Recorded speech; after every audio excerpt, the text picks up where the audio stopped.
los diferentes tipos de problema en lo humano. Hola, ¿qué tal? Mi nombre es Carlos Conde, yo soy psicoanalista, me dedico al psicoanálisis en la ciudad de Aguascalientes y a distancia, y en este canal hablo sobre temas relacionados de una u otra manera con la angustia, con la libertad, con el bienestar, con el cuidado de sí y temas relacionados.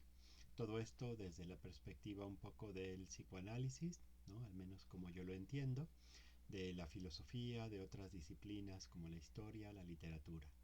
Entonces, bueno, como siempre, me siento muy agradecido de poder estar aquí compartiendo con ustedes algunas reflexiones y les agradezco mucho su atención.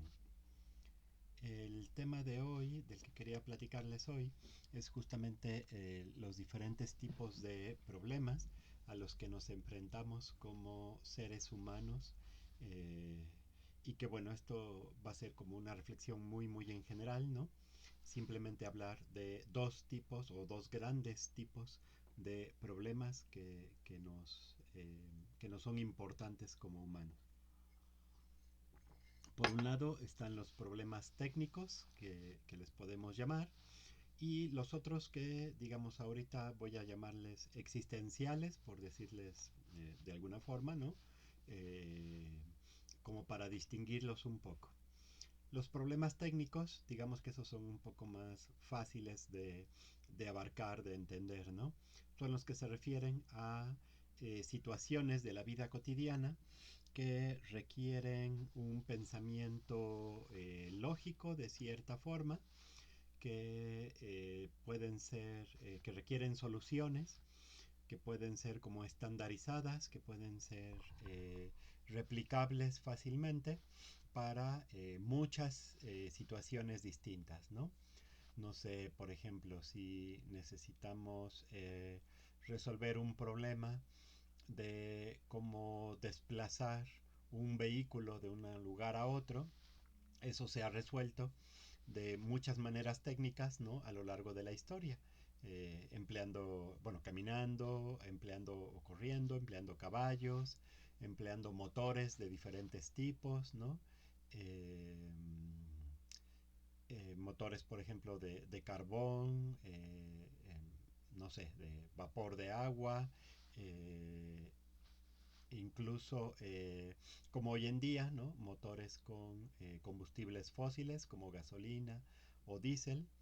Entonces, bueno, estos problemas les llamamos técnicos, les llamamos prácticos, porque de alguna manera, insisto, se resuelven simplemente efectuando estudios, cálculos, y aplicando eso en tecnologías que resuelven el problema, pero que además, diría yo, y esta es una de las características en las que me quiero enfocar, al menos desde mi perspectiva, ¿no?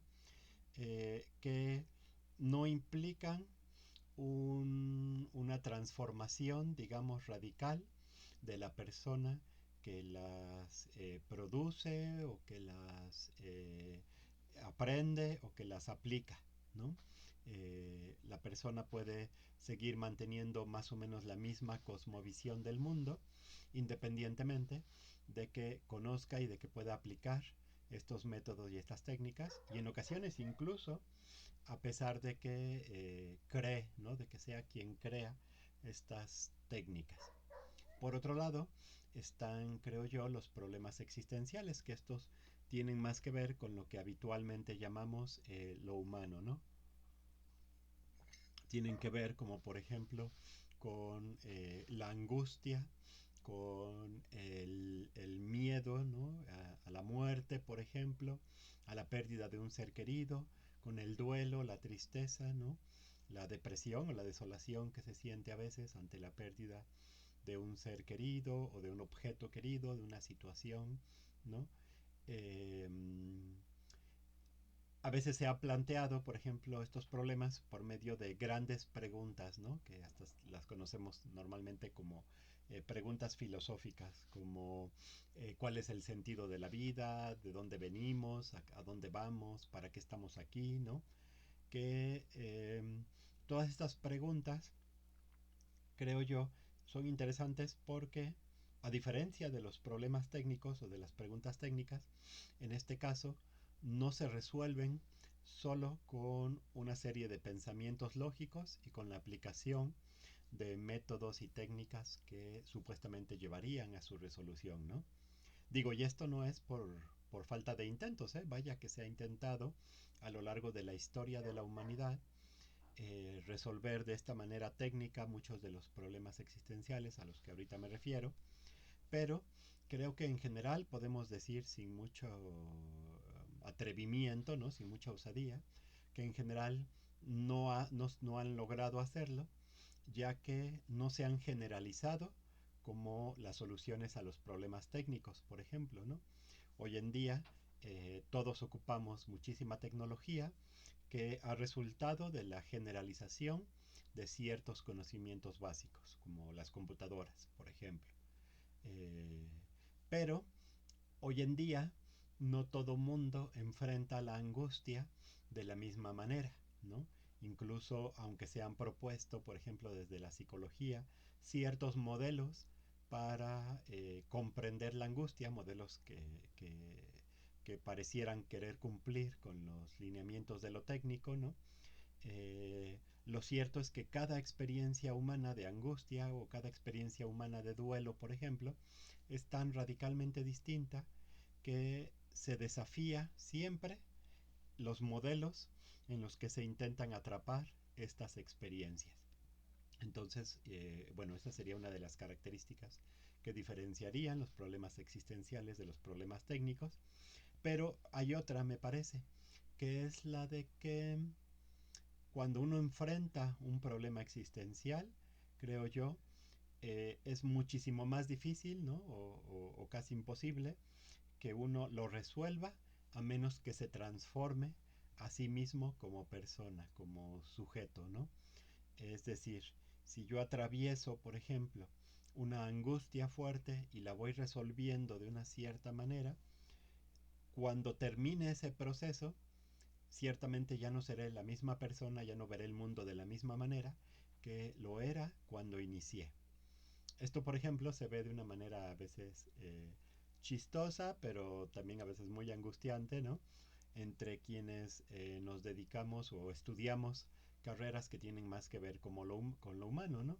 Por ejemplo, si uno estudia psicología, es muy común que uno salga habiéndose cuestionado muchísimas cosas que antes simplemente daba por sentado, que antes simplemente consideraba como parte de la realidad tal como la entendía. Cuando uno estudia filosofía, creo que sucede lo mismo. Y creo que en mayor o menor medida sucede también con otras disciplinas, ¿no? Que caen no del lado de lo técnico, sino más bien del lado de lo humano, de lo existencial. Creo que, por ejemplo, el arte, con el arte pasa lo mismo, con la sociología, ¿no? De cierta forma con la historia, aunque ahí también hay un poco más de margen también para que se aborden estos problemas desde lo técnico. Creo que aún así existe una transformación en quien se dedica a la disciplina de la historia, en fin, ¿no? Todo este tipo de disciplinas. Mientras que en carreras como ingenierías, como arquitectura, incluso como medicina, ¿no? Eh, no es tan común que eso suceda. Aunque aquí habría que poner algunos matices, creo yo, porque considero que también hay ciertas disciplinas a las que uno se enfrenta, que uno puede estudiar, que tienen un poco de, o juegan en un espacio límite, digamos, un espacio limítrofe entre ambos tipos de problemas. No sé, por ejemplo, de los que mencionaba ahorita, creo que la historia sería uno de ellos, creo que la medicina sería otro, la arquitectura, por ejemplo, incluso. La arquitectura en general suele ser vista como un problema más técnico, ¿no? Se trata de hacer cálculos y de conocer modelos para la construcción de, de los edificios, atendiendo a ciertos parámetros, pero en todo caso parecieran ser problemas técnicos. Sin embargo, creo yo que ahí entra por lo menos un poco el factor humano en la cuestión de la concepción del espacio, en la apropiación, ¿no? Que del espacio van a ser quienes lo habiten, y eso es lo que resulta muy interesante, ya sé que haya una parte de la arquitectura, por ejemplo, que roza con los problemas humanos y existenciales, ¿no? No es lo mismo, por ejemplo, crear espacios habitacionales que solo provean a la habitabilidad, ¿no? A la posibilidad de que una persona los habite y crea ahí su morada y cumpla con sus necesidades básicas, a crear espacios donde se favorezca, por ejemplo, un cierto tipo de relación, un cierto tipo de vínculo con los vecinos, ¿no? Entonces, ahí, por ejemplo, ya entran en juego consideraciones que es muy importante tomar en cuenta a la hora de abordar estos problemas técnicos, por ejemplo, de la arquitectura. Yo creo que en el caso de la medicina sucede aún más, porque alguien que estudia medicina, inevitablemente, o sea, aunque las carreras de medicina en general creo ponen el enfoque en lo técnico, inevitablemente uno se ve enfrentado a ciertas cuestiones muy angustiantes, ¿no? Sin ir más lejos, el puro hecho de operar con cuerpos humanos ya es un desafío a la conciencia muy distinto al que implica, por ejemplo, operar sobre un motor, ¿no? Sobre el motor de un automóvil o incluso sobre una computadora. Eh, Porque algo del cuerpo humano está cargado justamente de esta humanidad, de esta conciencia de que se está trabajando con otro ser, ¿no? Y que las implicaciones de eso tocan justamente mucho más de lo humano. Por eso yo creo que sería muy necesario que los médicos tuvieran, de hecho, materias y asesoramientos, ¿no? Durante sus carreras que les permitieran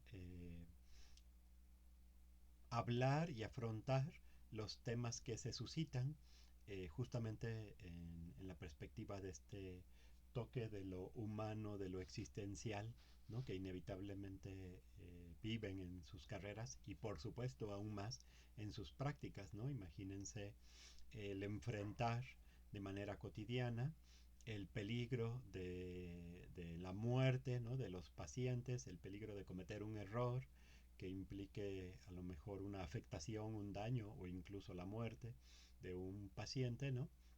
Entonces creo que sería muy muy importante que los médicos, por ejemplo, desarrollaran mayor sensibilidad y también que tuvieran herramientas para lidiar con las emociones que inevitablemente se desprenden de disciplinas así, de experiencias así.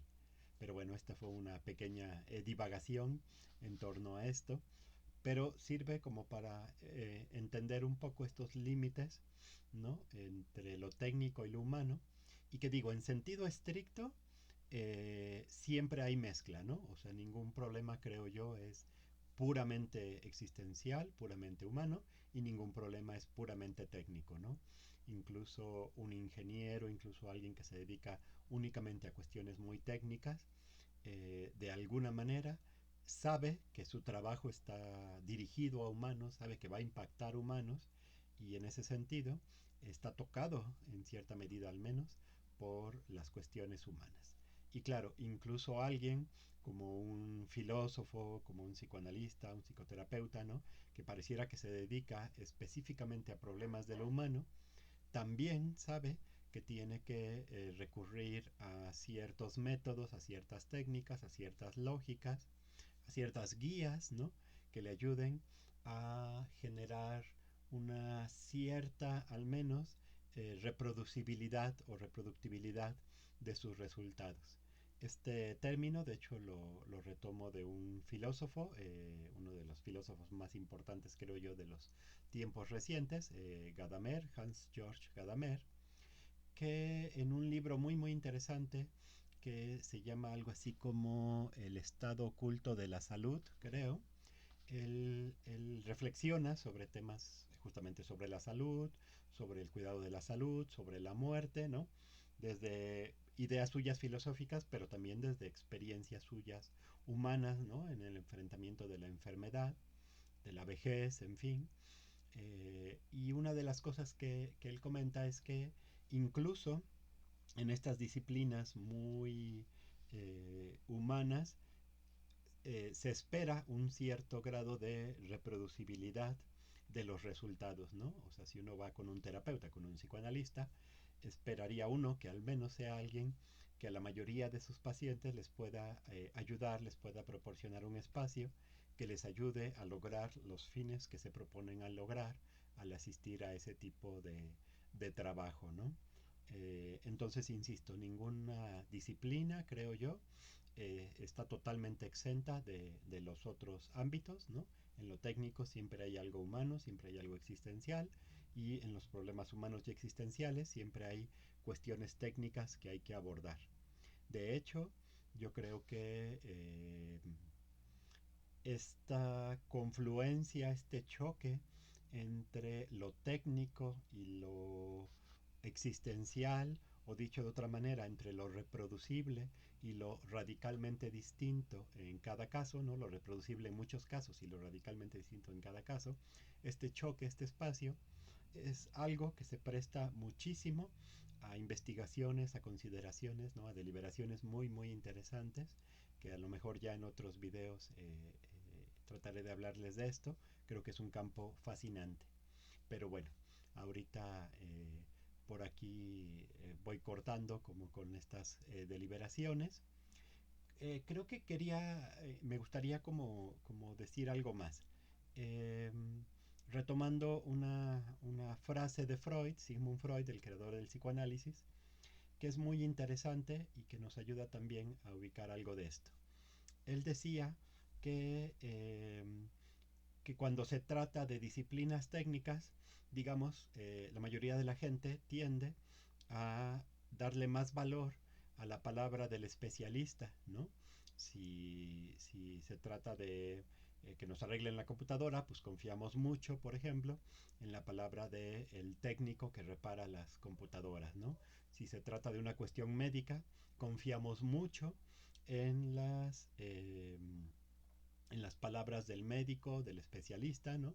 Porque tiene un conocimiento que nosotros no tenemos. Pero que, decía él, es curioso porque cuando se trata del psicólogo, del psicoanalista, la mayoría de la gente le cuesta mucho trabajo, a la mayoría de la gente le cuesta mucho trabajo como confiar o entender que hay una visión distinta sobre esos problemas. La frase que él decía era algo así que como todo mundo tiene una vida psíquica, ¿no? Como todo mundo tiene pensamientos, emociones, y mayor o menor medida, pues ha pensado, ha reflexionado algo sobre ellos, entonces todo mundo, digámoslo así, se cree psicólogo, ¿no? Se cree experto en psicología. Creo que es un punto importante porque es muy común, ¿no? Entonces creo que también aquí vale la pena entender que si bien uno efectivamente es el experto, en cierto sentido, en su propia vida, en sus propias experiencias, justamente ese ser tan experto en lo que ha vivido, a veces es una trampa, se convierte en un atrapamiento, porque le dificulta muchísimo o le impide de plano, ¿no? Ver otras perspectivas desde los cuales sus problemas se podrían resolver o se podrían disolver de una manera distinta, ¿no? A como lo ha pensado. Entonces, en estar tan imbuidos, tan metidos en nuestra propia experiencia, sí, efectivamente nos hace expertos en lo que somos, porque quien nos conoce de cierta forma mejor que nosotros mismos, ¿no?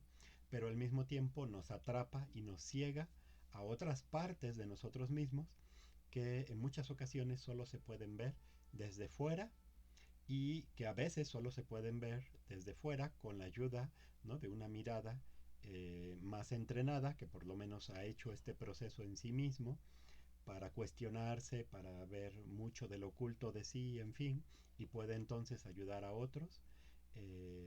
Entonces sí, hay ciertas cosas de nosotros mismos que nunca vamos a poder conocer de una forma directa, ¿no? Que siempre tenemos que conocer a través de una cierta mediación del otro. Al respecto, por ejemplo, me gusta mucho una frase de un filósofo vienés, ¿no? Más o menos contemporáneo de Freud, un poco, bueno, más joven que Freud, digamos, que él decía una frase muy interesante, decía, el ojo nunca se puede ver directamente a sí mismo, ¿no? Y claro, es imposible, o sea, la única forma de que el ojo se vea a sí mismo es a través de un espejo, pero entonces ya no se está viendo directamente a sí mismo, sino que está viendo su imagen reflejada en un espejo, es decir, se está viendo a través de una mediación. También esto, por ejemplo, se ha aplicado a veces a los psicoanalistas, ¿no? Eh, o a los psicólogos, a los psicoterapeutas, ¿no? Que funcionan un poco como un espejo. Digo, no es una mala metáfora, aunque tiene sus limitantes, ¿no? Sus problemas que habría que platicar también.